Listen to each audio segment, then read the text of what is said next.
The Young Man's Manifesto, Chapter 5, Addressing Suffering and the Moral Rule of Law. Morality, rules, and suffering go hand in hand. Generally, the point of having morals is to reduce the suffering of those around you and create restrictions on instinctual and destructive behaviors. The point of Western societal morality, which is usually embodied in the law, is to have mass cooperation and a high-trust society. If done correctly, this leads to generous meritocracy and equal opportunity. That doesn't mean the law will create a painless utopia, but we want a world that protects people from undue harm and allows cooperation to thrive. Individual morality and rule of law, cohesive social morality, tend to aid us in this goal. An important distinction to make is that true morality isn't what happens to be allowed in your society at a given moment. Social and societal morality can be deeply misguided. The Aztecs ripped hearts out of people while they were still alive to appease the sun gods. The Romans said you could rape anyone who wasn't a Roman citizen with no consequences. That's not true morality, that's what's socially acceptable. Those are two very separate things. Here's the balance you need to manage. First, you need to believe that people have intrinsic value.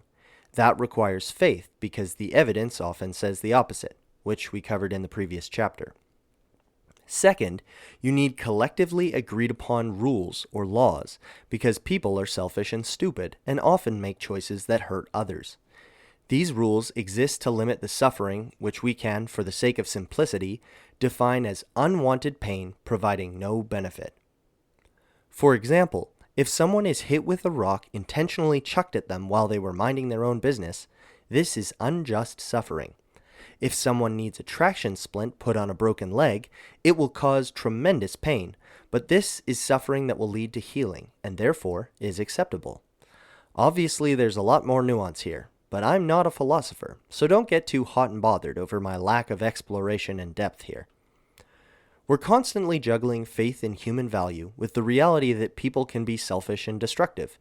It's hard, but not impossible. I'm not naturally a huge fan of restrictions. I hate rules, especially dumb ones. But if we didn't have any, we'd be living in chaos. History proves it over and over. Most obscure laws exist because someone, somewhere, did something stupid. Laws set boundaries that let society function. Without them, cooperation falls apart. Rules can be a good thing, but if we don't update our rule books over time, there will be a buildup of rules that impede and hurt people more than they help and protect people. Western society currently has this problem. There's a book called 3 Felonies a Day by Harvey Silverglate that points out the absurd nature of this. Sometimes we have to break societal rules to follow our own moral code. This isn't wrong, but we need to hone in on what rules and societal structures are trying to accomplish in a perfect world. Blindly following rules is not helpful to you, but blatantly ignoring everything will get you put in prison. There's a delicate balance. To function properly in society, you need to be able to see the spirit behind the rules and distinguish between whether or not it's a true moral law or a harmful cultural expectation. If you want to operate in the world successfully, you need a moral system of your own. I've put all of my eggs in the Jesus morality basket, and I find it to be the most comprehensive. Regardless of whether or not you fall into that camp, you'll need to decide which rules and values you'll follow, how you want to contribute, and how you'll measure your actions. But don't forget to look at yourself critically. You're selfish too. You'll fail. Examine your motives honestly and learn to operate in a way that genuinely uplifts others and alleviates suffering as previously defined. Now let's talk about the unfairness of suffering and the most optimal perspective I've found to combat it. Suffering has always been the great equalizer. Everyone suffers. Human suffering has led many to believe that there is no God and no true goodness in the world. The fact that botflies exist, look it up if you don't know and aren't squeamish, is enough to make anyone pucker up and choose nihilism. While this world may consistently bring more confusion than clarity as to the nature of nature, we know as humans that we are able to make choices and put boundaries in place to alleviate some of the world's suffering. Unlike anything else on the planet, humans can choose to reduce suffering with their self-awareness and opposable thumbs. One of the problems we face is that our morality can't be guided by simple empathy for those in pain or hard times. Oftentimes, people will suffer due to the consequences of their choices, and usually, it's best to let them experience the consequences of their actions. Consequences can inform us of the necessity to make a change. As we navigate life, we have to learn through time and experience who we should and shouldn't assist. Now, there's a sliding scale of empathy that each person has. If you find yourself never caring for anyone ever, you may need to work on that. But the scales can slide too far to the other side as well. I often find myself in this category.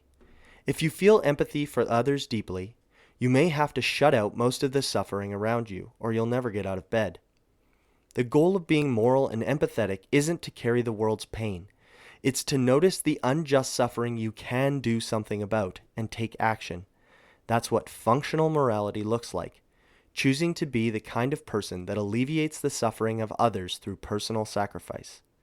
Here's a tangible example. Let's pretend you have an elderly neighbor, a frail old lady barely able to lift a can of beans. One morning, a foot of wet, heavy snow falls. You realize that without help, she can't leave the house, so you shovel a path. That's it. She may never say thank you or care. It's not about being nice. It's about reducing suffering where you can. Little actions like this compound over time. Culture grows out of them. Civilization grows out of culture. Your choices matter. This principle scales up. You can't stop all suffering, but you can make the world a little less brutal for others, one decision at a time. That's what genuine morality is. Acting in a way that reduces unnecessary pain while navigating a world full of selfishness, chaos, and unpredictability. Morality is not blindly following rules or trying to fit in with the group. It's a mindset of sacrificial service to others, regardless of what you get in return. They may not be the people you want, but they're the people you have around you. Be honest, assume the best about other people, and do what you can for their peace and well-being. You'll need to choose the way you're going to live your life and your own moral code. The path you choose will either create or alleviate suffering.